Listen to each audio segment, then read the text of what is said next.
Hello everyone, Tina here. I hope your day is going wonderful. Thank you so much for joining me for Try It Out Tuesday. Today we are playing with the monster stamp set. This set is called Eyes on You. It's from Fun Stamper's Journey. Those sentiments will fit in that banner of the larger monster here. It is a monster stamp set, but it's versatile. There's a balloon for birthdays. There is a thought bubble that you could add cute little sentiments in here. There's one that says, feed me please. I'm going to be using the one that says, I've got my eyes on you. But there's a Happy Halloween that will fit in that banner. Although I'm not a big Halloween card making fan, I do like my monsters. So I guess I like the odd shapes of them and the goofiness of them. And so that's why I'm partial to monsters. But we're going to stamp this tall skinny leg guy. He's got a little fur ball on top. So sweet. And then we're going to bring in the Misty. This way, if I need to double, he's on the larger side, so if I do need to double stamp, these are great tools to have. But I'll just add my cardstock. We're going to place our monster, and you can see my panel size is a standard A2 size card, and you can see how big he is. These are red rubber. We're better remove our mouse pad here, and then we'll get to stamping. I'm stamping with Memento ink. We're going to color this cute little guy in with Copic markers, and then while I color, I'll play some music. But before we get to coloring, I want to apologize offhand. We've been doing some home repairs. Well, not repairs. Well, we've been doing those too, but we've been doing home improvements. We've been painting. Oh, I've been painting the bathroom. Actually, we have some beadboard, and I've been repainting it white. And so I'm on my first coat. I took a break, made a little card, and I'm going back in. So please forgive my paint stains hands. I noticed that when I was adding the Copic colors that I used. But we are going to play music. I'll get to coloring, and when I'm done coloring, I will catch you back.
Okay, coloring is all done, and I think he's so sweet. He's waving high. I'm going to use my scissors, fussy cut him out, and I'm going to leave a little bit of a white border. Just makes it easier, especially around those tiny little hands. But after I have him fussy cut out, I just love him. I used greens and oranges for his legs, and that's the colors that I thought we would, well, actually, no, I changed my mind. We're going to use some teals and greens for a background. So they're going to coordinate with this guy pretty well. We're going to bring in some cardstock in my craft mat here. We're going to grab 3 oxide inks, starting off with peacock feathers. Just using my blending tool, we're going to add this to the very bottom. If you guys are having problems with your ink blending, it's probably your cardstock. I learned this a long time ago. I'm using Bristol Smooth cardstock, and I think it's the best for ink blending. I pick mine up usually on Amazon, or even Simon's Stamp does sell it too, but Walmart has it, and they come in pads, I should say, 9x11 pads, so large pads that you just trim down. But it does work the best, and it works great for coloring with the Zig Clean Color Real brush markers. And I do recommend, if you do stamp on them, to let your paper dry real fast, because the ink will sit on top of it and it has a tendency to smear. But other than that, this is great for ink blending and your Zig markers. and I'll list it down below. The second shade in the middle there was Tumbled Glass, and I actually picked up the wrong blending tool. I used my peacock feathers, so I had to re-ink basically that midsection with my Tumbled Glass, trying to lighten it up a bit. Third color is Twisted Citron. We're going to add this to the very top, blend those two together. And I think I need to bring up my Tumbled Glass a little bit more to that Twisted Citron, just for a better transition. I'm using Post-it note tape so I don't get my fingerprints on my panel here. Bring our Twisted Citron down a little bit, and I think that looks great. I love this color combination. I think it's going to go really well with our monster. I'm going to grab my spray bottle, my distress sprayer. We're going to add some water droplets to our panel. This is going to give it a little bit of interest and a little bit of texture. Grab a towel and pick up the excess water. My panel is a little bit saturated, so for me to continue, I'm going to go ahead and use my heat gun and dry it. So once this is completely dried, we're ready to continue. I'm going to use my paper trimmer, and I'm trimming off about an inch off of it. You could use that extra piece. I actually put that piece on the inside of my card just for a decorative element.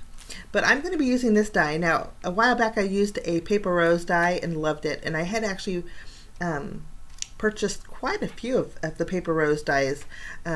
This one I thought was super neat because it's a brick panel, but it will just cut out the section in the middle. So when you die cut this out, you still have the left and the right of your card panel, which well, you'll see here in a minute what I mean. And I love that. And I love bricks for backgrounds because it's great for scene building.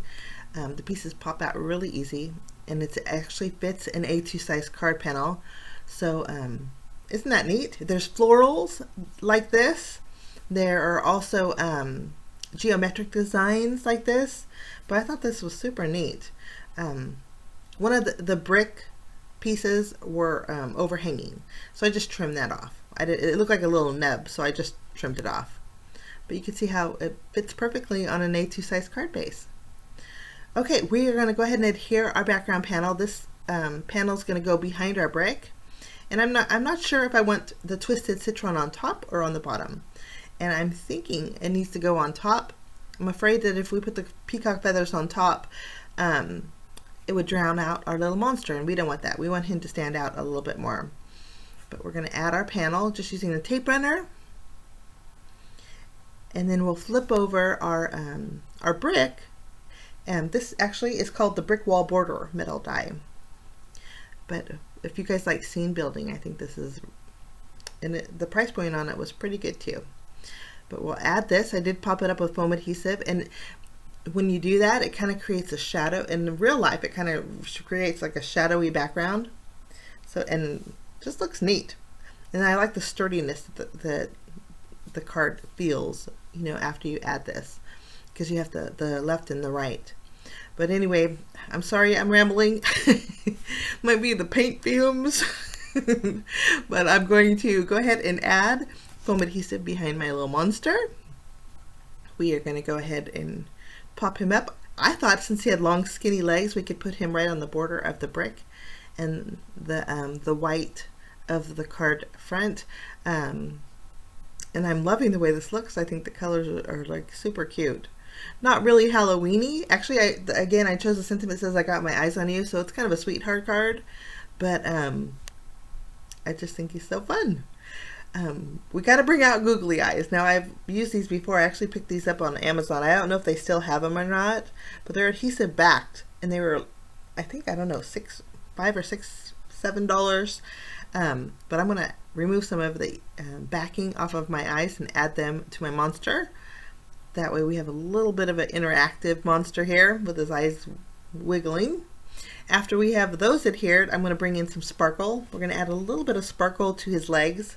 I'm using diamond stickles. I did color his nose also. And then last but not least, I'm going to bring in some gems. The gems that I'm using are from Fun Stamper's Journey. They come in a variety of sizes. It's actually really neat, and they're kind of clear. And I thought we would add the same colors as our monster. So I'm using oranges, teals, and greens. Adding 3 below here, and then 2 to the top. And then this this blue one, I thought, you know what, we need a little more orange up here for a little more balance. So I'm taking a small orange gem and replacing it with the blue one. This way, I think the colors just kind of flow right to that corner. But that's my card for today, guys. I think it's adorable, super cute. It's nice to get away from working on the house. But thanks so much for joining me. I will see you next week for another Try It Out Tuesday. If you're interested in anything, links are down below. And then also, if you want to see still shots, you can visit my blog. That's listed below too. Have a wonderful day. Thanks so much for joining me. We will see you again real soon. Bye-bye.